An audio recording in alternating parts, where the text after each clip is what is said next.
Sveiki, su jumis sveikinasi Tingi Pelėda.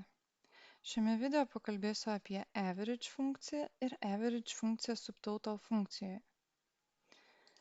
Pati average funkcijos sintaksė nėra labai sudėtinga, tiesiog įrašome average, pasižymime tam tikrus laukelius ar sritį, kurių vidurkį norime paskaičiuoti ir spaudžiame Enter.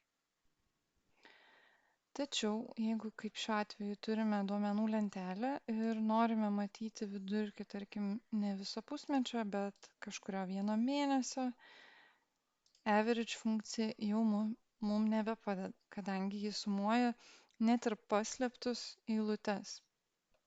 Ji sumuoja visą tą sritį, kuri yra nurodyta, nepaisant to, ar jūs filtro pagalba paslėpėte tam tikras eilutes ar ne.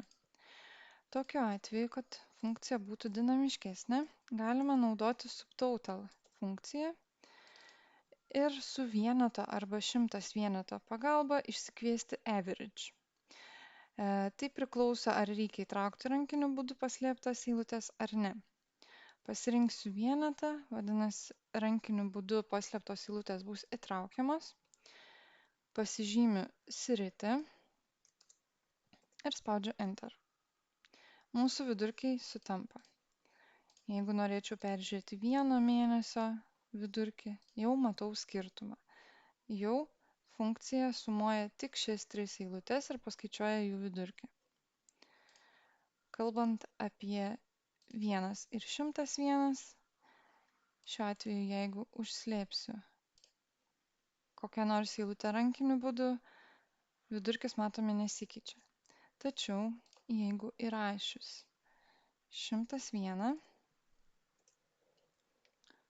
dabar paslėpsiu kokią nors eilutę, vidurkis jau keičiasi.